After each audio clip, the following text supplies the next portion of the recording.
Ketika cinta dikhianati oleh orang terdekat, Anissa menemukan dirinya terjebak dalam pusaran luka dan pengkhianatan. Suaminya, Bram, berselingkuh dengan sahabatnya sendiri, Dinda.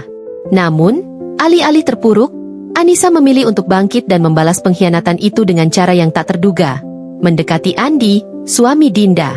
Dalam perjalanan penuh drama, dendam berubah menjadi cinta, dan kebahagiaan sejati akhirnya ditemukan. Tetapi, apakah karma akan bekerja untuk mereka yang mengkhianati, atau justru memberikan pelajaran yang lebih berat? Semua terungkap dalam cerita penuh emosi ini. Jangan lupa untuk subscribe channel ini agar terus mendapatkan kisah inspiratif lainnya.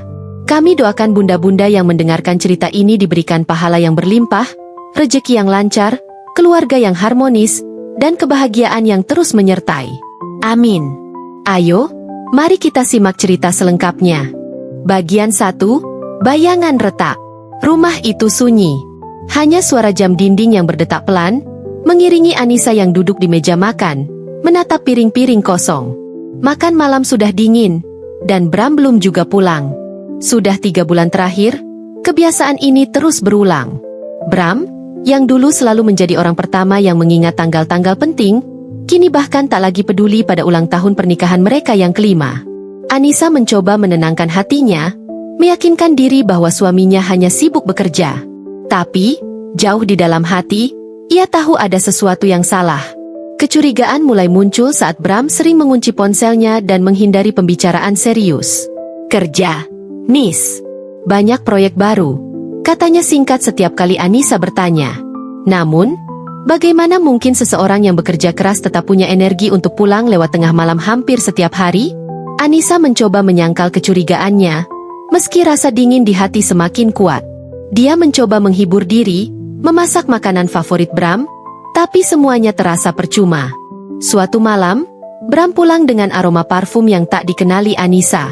Wanginya terlalu manis, terlalu berbeda dari parfum yang biasa dipakai Bram. Ketika ditanya, Bram hanya tertawa dan berkata itu parfum dari kolega kerja yang kebetulan menumpang mobilnya. Jawaban itu terasa seperti duri yang menusuk hati Anissa, tapi ia memilih diam, berharap apa yang ia rasakan hanya ilusi. Namun, bayangan akan pengkhianatan mulai menghantuinya setiap malam. Perlahan, cinta yang dulu membara kini seperti api kecil yang hampir padam. Anissa merasakan kesepian yang tak pernah ia bayangkan sebelumnya, meskipun Bram masih berada di rumah yang sama.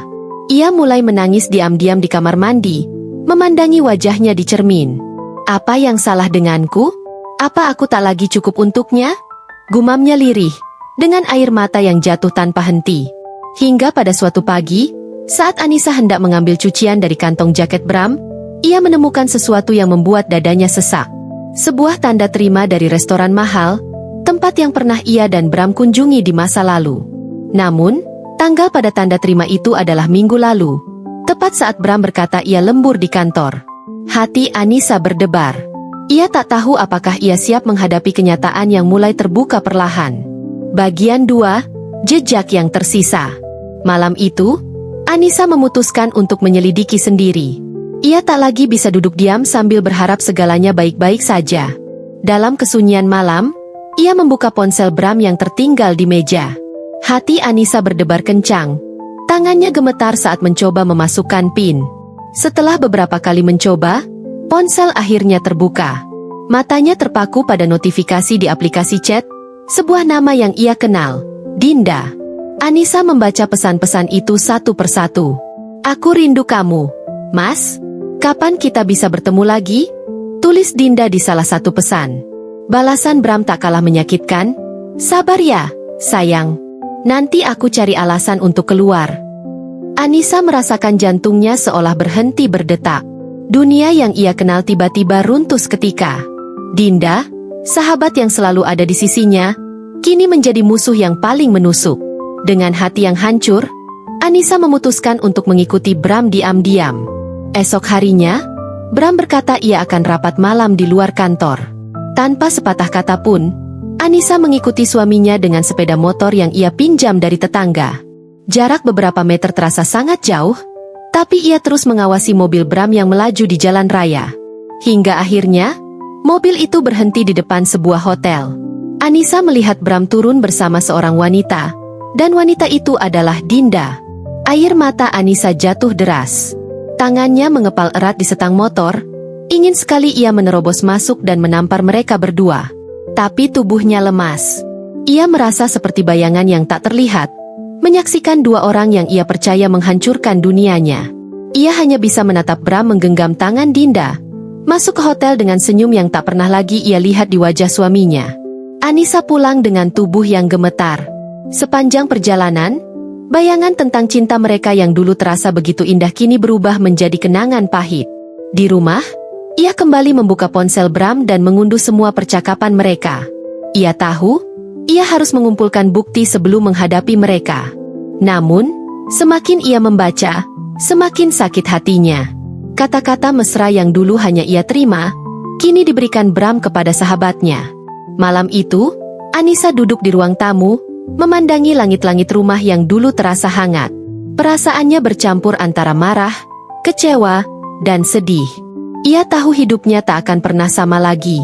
Tapi di balik semua itu, ada tekad yang perlahan tumbuh di hatinya. Ini belum selesai. Anissa berjanji, ia akan menghadapi Bram dan Dinda, tak peduli seberapa sakit itu nantinya. Bagian 3, wajah di balik topeng. Malam itu, Anissa mengumpulkan keberanian untuk menghadapi kenyataan. Dengan bukti pesan dan foto yang ia ambil diam-diam, ia mengatur pertemuan di rumah bersama Bram dan Dinda. Bram datang lebih dulu, terlihat kebingungan dengan ekspresi wajah Anissa yang dingin dan penuh luka. Tidak lama kemudian, Dinda tiba, tersenyum seolah-olah semuanya biasa saja. Namun, ketika Anissa mengeluarkan ponselnya dan menunjukkan bukti pengkhianatan mereka, senyum Dinda langsung memudar, sementara wajah Bram berubah menjadi pucat pasi. "Jadi, begini cara kalian membalas kepercayaanku?" Suara Anissa bergetar, antara kemarahan dan kesedihan yang begitu mendalam. Bram mencoba membela diri dengan alasan yang terdengar konyol. "Aku hanya mencari kebahagiaan, Anissa. Kamu terlalu sibuk dengan urusan rumah tangga, aku merasa kosong." Kata-kata itu seperti belati yang menusuk hati Anissa. Ia menahan air matanya, mencoba tetap kuat, meskipun luka di hatinya terasa menganga lebar. Dinda mencoba menenangkan suasana, tetapi Anissa segera menyergah. "Kamu, sahabatku? Orang yang aku anggap keluarga? Kenapa? Apa aku kurang cukup baik sebagai teman?" Dinda hanya tertunduk, terdiam dalam rasa malu, sementara Bram berdiri tanpa mampu berkata apa-apa. Anissa menyadari bahwa selama ini ia telah mencintai orang yang salah dan mempercayai teman yang salah. Ketegangan memuncak ketika Anissa akhirnya berkata, "Kalau kalian ingin bersama, silakan. Aku tidak akan menghalangi. Tapi ingat, kalian tidak akan pernah mendapatkan kebahagiaan sejati dengan cara seperti ini." Suaranya penuh kepedihan, tapi juga keteguhan. Anissa meninggalkan ruangan dengan air mata yang mengalir deras di wajahnya. Ia tahu hidupnya berubah selamanya, dan ini adalah akhir dari babak pertama yang penuh luka. Di kamar tidurnya yang kini terasa begitu asing, Anissa menangis sejadi-jadinya. Kenangan tentang Bram, setiap tawa, pelukan, dan janji, kini berubah menjadi racun yang menghancurkan hatinya. Namun di tengah air mata itu, muncul sebuah tekad. Anissa berbisik pada dirinya sendiri, "Aku tidak akan kalah. Mereka boleh menghancurkanku, tapi aku akan bangkit, lebih kuat dari sebelumnya." Bagian 4, pertarungan di dua hati. Beberapa hari setelah konfrontasi itu, Anissa bertemu dengan Andi, suami Dinda. Ia memutuskan untuk memberitahu Andi tentang apa yang telah terjadi, berharap bisa mendapatkan sekutu dalam menghadapi pengkhianatan ini.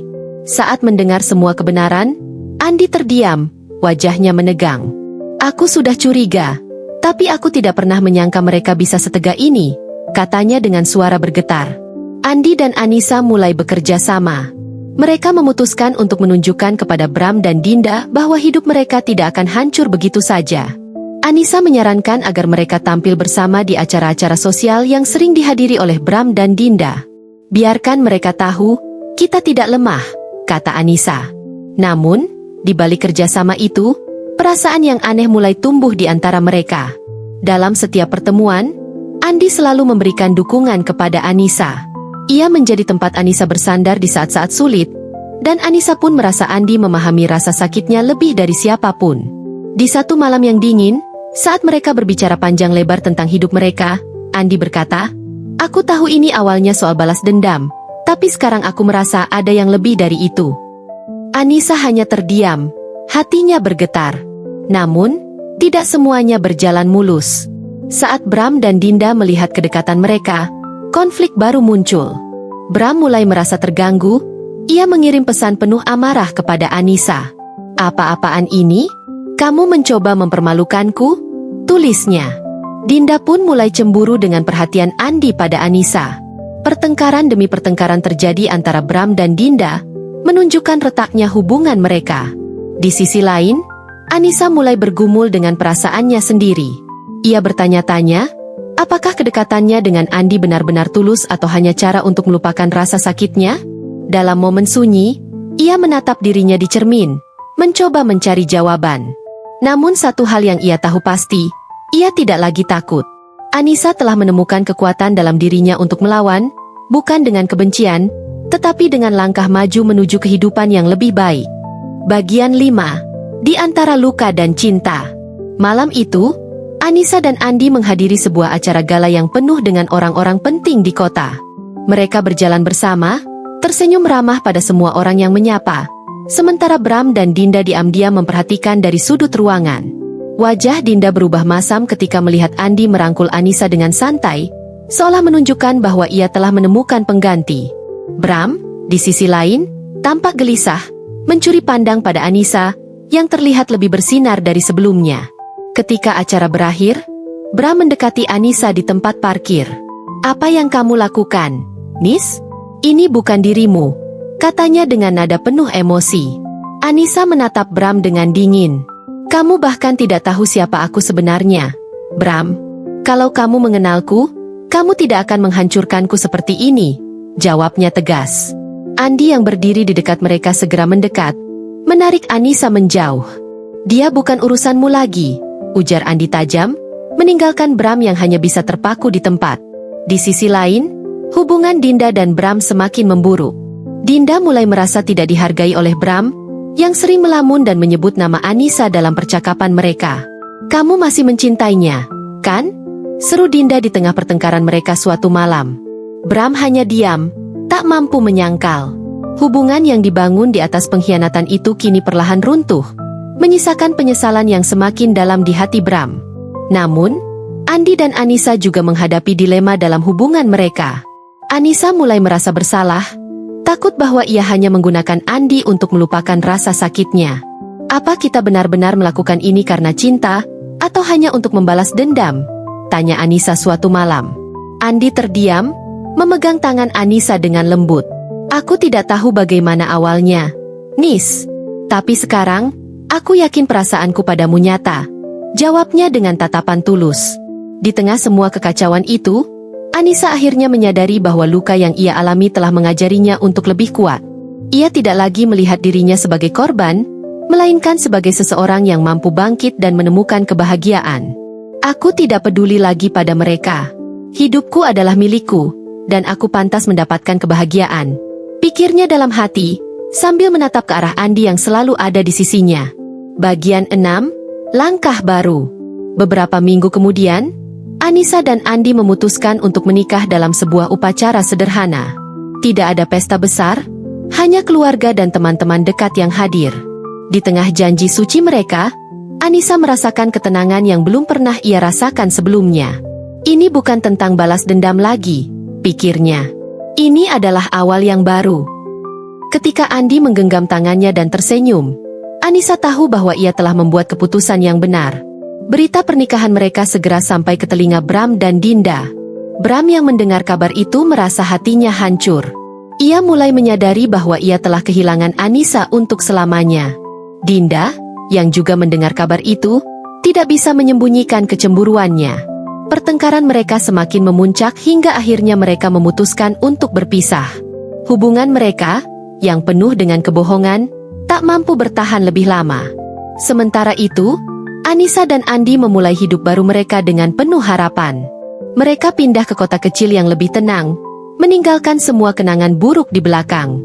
Di tempat itu, mereka membangun bisnis bersama, sebuah kafe kecil yang diberi nama harapan baru. Setiap harinya, mereka saling menguatkan, belajar untuk mencintai tanpa bayang-bayang masa lalu. Namun, langkah baru itu tidak sepenuhnya mulus. Ada saat-saat ketika bayangan Bram dan Dinda masih menghantui Anissa. Tapi setiap kali ia merasa ragu, Andi selalu ada untuk meyakinkannya. Masa lalu tidak menentukan siapa kita sekarang. Nis, kita punya kesempatan untuk menciptakan cerita baru, katanya suatu malam. Kata-kata itu menjadi mantra bagi Anissa, yang semakin yakin untuk melangkah maju. Karma akhirnya bekerja dengan cara yang tak terduga. Bram kini hidup sendirian, menyesali semua keputusan yang ia buat. Dinda kembali ke rumah orang tuanya, mencoba memulai hidup baru setelah kehilangan semuanya. Mereka berdua akhirnya menyadari bahwa kebahagiaan sejati hanya datang dari kejujuran, bukan dari pengkhianatan. Bagian 7. Cinta yang tumbuh dari luka. Di suatu pagi yang cerah, Anissa duduk di teras kafe mereka, menatap pemandangan pegunungan yang indah. Andi datang membawa 2 cangkir kopi, duduk di sebelahnya. Kamu tahu, aku tidak pernah menyangka akan menemukan cinta lagi setelah semua yang terjadi, kata Anissa sambil tersenyum. Andi menggenggam tangannya erat. Aku juga, Nis. Tapi kita ada di sini sekarang, dan aku bersyukur untuk itu. Hari-hari mereka kini diisi dengan kebahagiaan sederhana. Mereka bekerja bersama di kafe, melayani pelanggan dengan senyum, dan berbagi cerita di penghujung hari. Kegembiraan itu tidak datang dari hal-hal besar, tetapi dari kebersamaan mereka yang tulus. Luka masa lalu perlahan sembuh, digantikan oleh cinta yang tumbuh dari kepercayaan dan saling mendukung. Suatu hari, seorang pelanggan datang ke kafe mereka. Anissa tertegun sejenak saat mengenali wajah itu. Bram. Ia datang bukan untuk mengungkit masa lalu, tetapi untuk meminta maaf. Aku hanya ingin mengatakan bahwa aku menyesal atas semua yang telah aku lakukan, kata Bram dengan tulus. Anissa tersenyum tipis. Aku sudah memaafkanmu, Bram. Semoga kamu juga bisa menemukan kebahagiaanmu. Kata-kata itu mengakhiri semua beban yang pernah ada di antara mereka. Anissa kini benar-benar bebas. Bebas dari rasa sakit, dendam, dan keraguan. Bersama Andi, ia melangkah ke masa depan yang penuh harapan. Mereka belajar bahwa cinta sejati tidak lahir dari kesempurnaan, melainkan dari keberanian untuk bangkit dan memulai kembali. Ketika matahari mulai terbenam, Andi memeluk Anissa di teras kafe mereka. Ini adalah hidup yang aku impikan, bisiknya. Anissa tersenyum, memandang ke arah langit yang perlahan berubah jingga. Aku juga. Dan aku tahu, ini baru permulaan.